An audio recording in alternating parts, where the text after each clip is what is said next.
الحمد لله رب العالمين والعاقبة للمتقين ولا عدوان إلا على الظالمين والصلاة والسلام على رسول الله صلى الله عليه وآله وسلم وبعد إنا لله وإنا إليه راجعون waxaan halkan ka tacsiyeynaynaa geerideennii sheekheennii jaliilka ahaa caabidka ahaa sheekh yaasiin siciid geesood baan ka tacsiyeynaynaa waxaan uga tacsiyeynaynaa ummadda muslimiinta ah dhammaanteed waayo dadka muslimiinta ah caalimka caamilka ah markuu geeriyoodo diinta naafo weyn baa soo gaadhay waxaan marka uga tacsiyeynaynaa naftannada iyo muslimiinta dhammaanteedba geeridaa ku timid faadilkii caalimka ahaa oo caabidka ahaa sheekh yaasiin siciid geesood wabacdu intaa bacdigeed waxaan uga sii tacsiyeynayaa khaasatan ummadda soomaaliyeed meel kastoy joogaan khaasatan waxaan uga sii tacsiyeynayaa gobolka mudug dadka u dhashay oo aad sheekhu oo uga soo shaqeeyay rabada diinta iyo tasliixa iyo wanaagga deegaanka baan uga sii tacsiyeynayaa waxaan khaasatan uga sii tacsiyeynayaa dadka culimada ah ee axbaabta ah oo sheekha ay ka soo wada shaqeeyeen inuu ay baaqi noqoto shareecada islaamka iyo ku dhaqankeeda ay ku walaaloobeen waxaan khaasatan uga sii tacsiyeynayaa sheekha aqaaribtiisii aan ka mid nahay innagu axbaabtii awlaaddii sheekha oo rag iyo dumarba leh ilmo sheekh yaasiin aswaajtii sheekha aqaaribtii kaleete ee xawaashi iyo asal iyo farcaba oo intaasu ka mid aan soo magacownay aan wada ahayn baan uga tacsiyeynayaa ilaahay waxaa u sugnaaday siduu rasuulku sheegay calayhi salaatu wasalaam wuxuu bixiyaa ilaahay u sugnaaday wuxuu qaatana asagay u sugnaatay shay walbana cindigiisa wuxuu ka yahay muddo la magacaabay buu joogahayaa sheekh yaasiin oo kaleeto looma tiiraanyoodo ummadda uu ka tegay unbaa waxa weeye tabaysa laakiin asagoo kaleeto looma tiiraanyoodo wuu shaqaystay wixii aan ka xasuustana waxbaan ka sheegi doonaa insha allahu tacaala marka tacsidaas waxaan leeyahay sheekha raxmad iyo naxariis iyo ridlihii ilaahay allaha ku mannaysto qabrigiisana rawdatu min riyaadiljanna allaha ka yeelo innagana waxa weeye allaha inooga daba naxariisto samir jamiilana allaha ina siiyo oo ay ugu horeeyaan sheekha awlaaddiisii aswaajtiisii aqaaribtiisii ay ugu horeeyaan sabir jamiila allaha siiyo qalbigoodana allaha qaboojiyo ay ku xigaan axbaabtii ehlullaahiga ahaa ee sheekha ay ka soo wada shaqeeyeen sharciga asaguna madaxa ugu ahaa waxa weeye intaa bacdigeed haddaan sheekha wax ka xuso wuxuu ahaa sheekhu awliyadii ilaahay weli ka mida buu ahaa waxaan leeyahay karaamaadkiisii iyo nafaxaadkiisii allah inoogu naxariisto dembigeennana allah ku dhaafo ilaahayna ridlihiisa iyo raxmaddiisa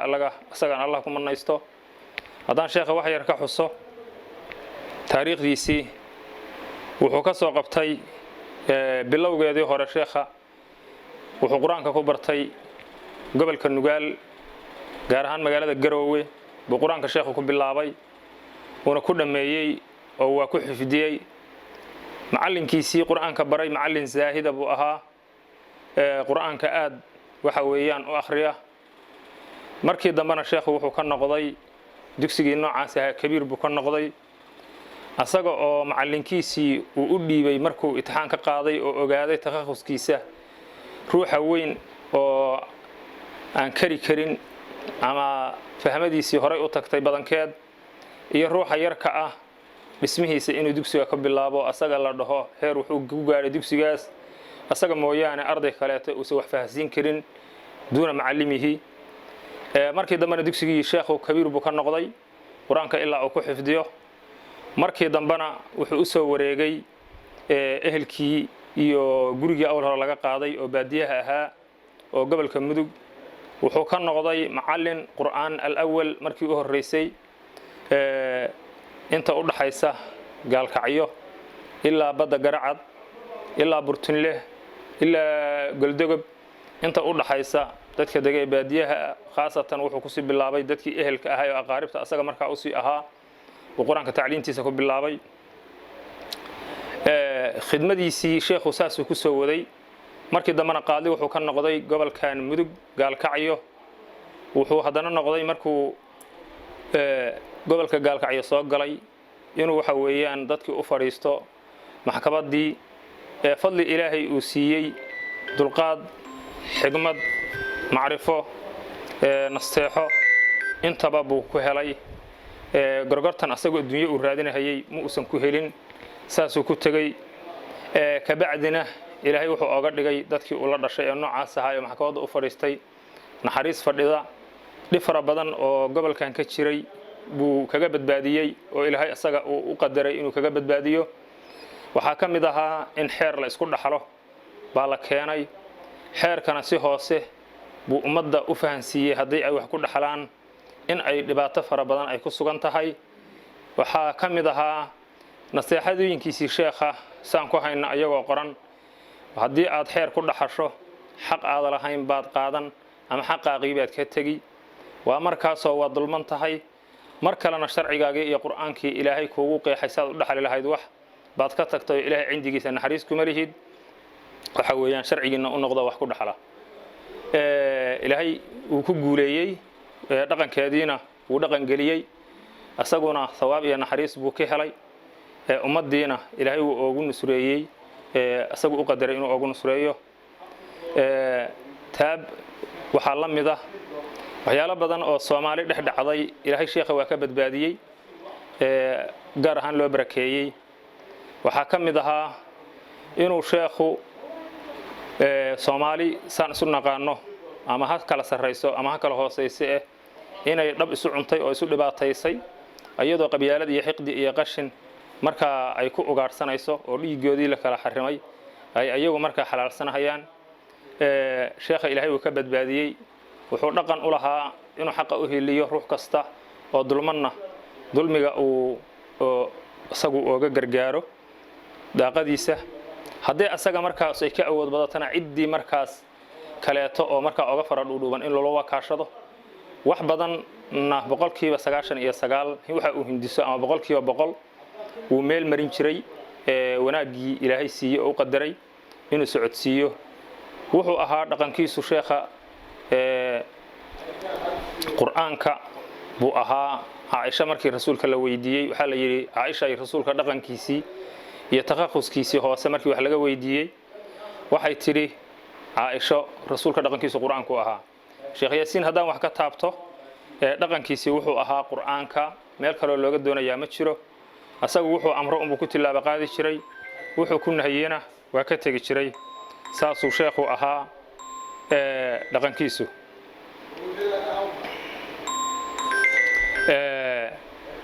sheekha quraanka buu aad u jeclaa awlaadiisana quraanku bari jiray ruux kasta oo jecel yahayna quraanku kula talin jiray wuxuu u soo khidmeeyay diinta shariicada islaamka ruux kasta oo ka dayacan tahay iyo ruux kasta oo dayacana uu kala talin jiray wax kasta oo meel dhaliil kaga imaan jirtana uu ka tiirin jiray oo uu u taagnaa haddaan dhaqankiisii wax ka sii taabto waxa ka mid ahaa inuu quraanka 14 iyo boqolka uu 7 bari mar dhameyn jiray baa ka mid ahay sheekha asagoo maalin walba subaxeeda akhriyahaya oo subaxeeda markaas dhameynahaya maalinta 8 subaxdeeda bilowga ah buu ku ducaysan jiray subax walba maalinteeda u saaranayd wuxuu ahaa marka dhaqankiisu quraanku ahaa quraanku aad u jeclaa macallinkiisii hadaan yar ku laabto wuxuu ahaa zaahid hirsudiya waxa ka mid ahaa inuu guursan oo sidii uu ku geeriyooday macallinkiisa sheekha markuu iiga warramay macallinka waxaan weydiiyay buu yiri maxaa u guursan weeyday wuxuu yiri quraanka iga dhumay hadaan guursado oo waa mashquul baan galahayaa marka saasuu ehlu suhdi u ahaa sheekha macallinkiisiina asaguna zaahid buu ahaa. sheekha gurigiisa dugsigii uu ku qabtay oo carruurtiisa si gaar ahaaneed uu qabtay oo macallin asagu keligii u qabsaday oo gurigiisa uu qabtay ma aha dugsiyaasha uu wax ka qabtay, ma aha dugsiyaasha waxa weeyaan uu asagu dad kula taliyey, ma aha masaajiyada uu wax ka dhisay, ma aha khayraadka taas ma tirin karno, laakiin dugsiga asagu uu qabtay oo carruurtiisa uu qabtay 18 macallin buu qabtay oo carruurtiisa uu qabtay oo quraan soo fadhiisiyay inay keligii asaga khaas u noqdaan. wuxuu ahaa sheekhu zaahid buu ahaa saan hore soo sheegnay, culimadii iga horeeyayna ay soo xuseen. waxaa ka mid ahaa oo anagu aan ku arkay asagoo hurda habeenimo intaan wada seexannay meel baadiye ah, asagoo isleeyahay waa hurda asagoo tawxiidsanaya, ashhadu an laa ilaaha illa allah wa ashhadu anna muhammadar rasuulullah, asagoo isrogahaya, asagoo jiifa oo tawxiidsanaya inuu gamacsan yahay aad moodo oo tawxiidka akhriyahaya waan arkay waana makhraati ka ah. waxyaaluhu igala taliyay haddaan soo ikhtisaarsado waqtigu waa iska gaaban yahay, waxaa ka mid ahaa talooyinku i siiyey 3 nin iska ilaali, nin xaqle iska ilaali, nin xamlan iska ilaali, nin xamranna iska ilaali. nin xaqle iska ilaali, nin markii la sheegayo asalka la sheegayaa farciina waa ku hoos jiraayo dumar iyo rag. hadii nabi aadan baa asalkii ahaa, ruux xaqle iska ilaali un baa looga jeedaaye nin xaqle iska ilaaliyo ruuxii xaqle xaqiisa si, haddaad adigu ka haysa xaqiisa si, haddaadan adigu ka hayninna oo cid uu xaq aad ka siin karta ka haysana u nusreeyo kaana ka sii xaqiisa waa ay rasuulka iyo calayhi salaatu wasalaam walaalka markuu gardaran yahayna u hiili, markii laga gardaran yahayna u hiili. asxaabtu waxay la yaqaaneen markii uu gardaran yahay u hiili waa maxay bay dhaheen, wuxuu yiri rasuulku gardarrada ka qabta walaalkiin. marka waxyaaluhu sheekhu igula taliyay waxaa ka mid ahaa ruux xaqle xaqiisa iska ilaaliyo, ruux xaqle iska ilaali xaqiisa sii wey. haddaad adigu ka haynin cid kale ay ka hayso adigu uga faran dhuubantahay inaad ka siisa ka sii, haddii kaleeto waxa weeyaan ciddii markaa adigu awood u ku soo biday inaad kala kaalmaysato inaad ka siiso. marka ruuxa nin xaqle xaqiisa iska ilaali. nin xamlan iska ilaali baa ka mid ah wasiyooyinku i siiyey. nin xamlan waa nin kitaab wata oo culimo ah. sheekhu aad wuxuu u jeclaa dadka culimada ah, isagoo dadka ehlulaahiga ah wada jecel, isagoo adoomada ilaahay ee muslimiinta wada jecel, isagoo ahbaabta wada jecel, haddana wuxuu sii jeclaa sheekhu culimadu sii jeclaa, wuxuuna aad u sii jeclaa caalimka caamilka abu sii jeclaa oo cilmigiisa ku camal fala.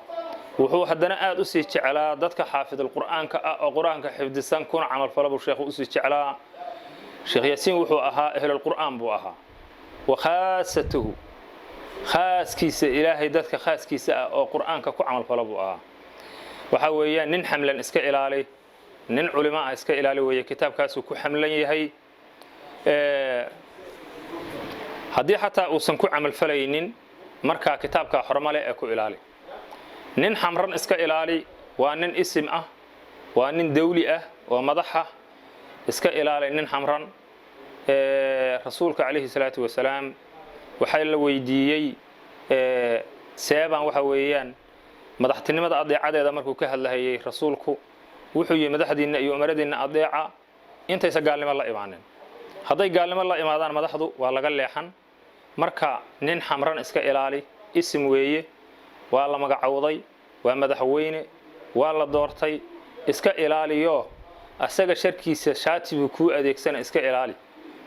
aduguna waxa weeyaan cisyaan iyo caasinimaha ku dhicin oo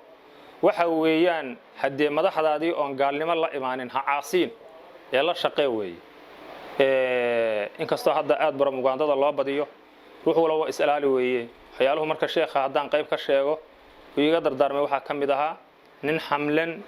iska ilaali, nin xamran iska ilaali, nin xaqle iska ilaali. walaalayaal waxaan in yar haddaan sii taabto maxabada sheekha rasuulka calayhi salaatu wasalaam, malaku jibriil markuu ilaahay jeclaado adoonkiisa maxabada ilaahayna waxay ku timaadaa adoonku inuu khaas ilaahay u noqdo. maxaba dhacaysa ilaahay adoonkii baa ilaahay jeclaanaya suu rasuulku inoo sheegay malaku jibriil buu ogeysiinayaa oo wuxuu dhahayaa malaku jibriilow adoonka waan jecelahay jeclow malaa'igtana ogeysii inay jeclaadaan malaa'igtii malaku jibriil wuu jeclaanayaa adoonkii ilaahay jeclaaday malaa'igtiina wuu ogeysiinayaa malaa'igta markuu ogeysiiyo malaa'igtii iyo qabuulkii samada ka dhacay baa arlada u soo degahaya ehlo arladii marka adoonkii jeclaanaya khaasatan sheekh yaasiin waxaan ognahay in aan jeclayn aan wada jeclayn jacaylka aan jeclaanayna waa mid asagu uu la imaaday oo shaqaystay ilaahay buu ku raali noqday qismadiisii adoonnimadii ilaahay u abuurtayna wuu la imaaday awaamirtii buu qaatay nawaahibtiina waa ka tagay markaas wuxuu noqday maxbuub ilaahay jecel yahay qabuulkii laga jeclaaday samadaba arlada loo soo dhigay waan wada jeclaanay marka waan jeclayn haddana ilaahay baa u tashaday naftayda iyo naftiinaba waa idinka tacsiyeynayaa samir jamiil allah inaga siiyo sheekhana naxariistii iyo raxmadii iyo radlihi ilaahay allah ku manaysto rasuulka waxaa la weydiiyey calayhi salaatu wasalaam dad yaa ugu fadli badan addoommada yaa ugu fadli badan rasuulku wuxuu yihi calayhi salaatu wasalaam man daala cumruhu xasuna camaluhu waxaa ugu fadli badan dad ruux cimrigiisu dheeraaday camalkiisuna wanaagsanaaday waxaan ognahay dadka cimriga dheer ilaahay siiyey inuu ka mid ahaa sheekheennii waxaan ka maqraatinahay inuu ka mid ahaa dadka camalka wanaagsan dhigay oo aasaarta reebay oo ruux kasta uu waxa weeyaan uu camalkiisa ogyahay oo maqraati ka yahay xaggaas marka wanaagga waxaan naftayda iyo naftiinaba ku boorinayaa cabsida ilaahay baa lagu gaaraa ciise iyo sharaf ruux walba inaad ilaahay ka cabsooto waxyaalaha culimmadii hore ay naga hadleen inaan ka dheeraano dhiigeenna aynaan banaynin ilaahay oon inoo banaynin waxa weeyaan maalka xaaraamta aan ku cunayno aan iska ilaalino oo maalka xaaraamta lagu cuno cibaadaday waxa weeyaan baa laga manciyayaa qabuulkeeda ruux walba inaad is ilaaliso ood is ilaaliso baa naftayda iyo naftiinaba u dardaarmaya marka camalka wanaagsan baa meel kasta aad ku gaaraysaa adduunkana aad ku badbaadaysaa iyo ciise ku yeelanaysaa aakhirana aad ku badbaadaysaa adduunkana ciise aad ku yeelanaysaa taasu waa xagga cabsida ilaahay haddaan khasaa'istii sheekha wax ka taabto waxaa ka mid ahaa inuu sheekhu ahaa zaahid adduunka aan danaynaynin inuu wax dhigto waxaan u soo joogay aniga waxyaalo fara badan intii hadda sheekha aan wada joognay oo dadku waa kala dhug badan yahay oo waa kala fahmo badan yahay wax badan kama faa'iidaysanin oo waa ka tiiraanyeysnahay inaan waxa weeyaan qoraal fara badan aan ka sameeyo oo aan daba galo inkastoo sheekh yaasiin dadka isqariya uu ahaa oo maxaasintiisa iyo wanaagiisa in laga sheekeeyo ama la dareemo uusan jeclayn taas kolley ay awlo iigu ahayd inaan wax badan ka gaabsado haddana waxa weeyaan wuxuu ahaa sheekhu markay wax soo galaan oo uu jeebkiisa caawa lacag ku hubsado wuxuu ka fakari jiray deeqsinimadiisa waxaa ka mid ahayd inuu waxa weeyaan isku dayo ruuxii mudnaa ee hawsha uu gudbin lahaa waxyaalo badan inuu ku weydiiyo oo ku dhaho hebel seebuu yahay noloshiisu wax ku filan ma haystaa heblaaya say tahay ayaantan ma ka warqabtaan asagoo markaa waxa meesha ku jira meeshuu ku aadin lahaa asagoo ka fakaraya waxaa ka mid ahaa inuu waxa weeyaan wax kasta oo nafu doonayso oo markaa asagu u baahan yahay inuu isdhaafiyo oo ruux kale oga dooro taasuna waxay ahayd sakhinimadiisa sakhinimaduna waxay ka timaadaa saahidnimay ka timaadaa kalsooni rabbi bay ka timaadaa adeecay ka timaadaa waxa weeye wuxuu ahaa sakhi aad iyo aad u jecel dadka ehlullaahiga ah aad u jecel xumaanta nacab in la sheekeeyo wax laqwiya laga sheekeeyo nacab dabeecadiisu waxay ahayd anigu markaan dhan walba ka istaagay qur'aanka unbuu ahaa meel kaloon ooga dhigo ma garanayo maxabadiisa iyo akhriskiisa markii hore sheekhu waa xifdisanaa qur'aanka caruurtiisana wuu xifdisiin jiray dadka uu jecel yahayna qur'aanka xifdiyuu dhihi jiray qur'aanka in la xifdiyo oo dibadda laga akhriyo laguna camal falo buu dadka ku fari jiray hadda laakiin intii hadda ayaantaan dambe ahayd meelo sameeya oo qur'aanka ka dhaxaysa way iska dhexgelaysa waxaana keenaysa waxyaalo badan oo ku tacalluqaya iyo tasliixa faraha badan ee awqaadii qur'aanka nadaa'irtiisa aad kala ilaalin lahayd kaa qarqinaysa marka taas baa keenaysay wuxuu ahaa marka caamilun buu ahaa ku camal fala qur'aanka waxaan leeyahay dadka ehlu qur'aanka ah haddii sidaas oo kale taban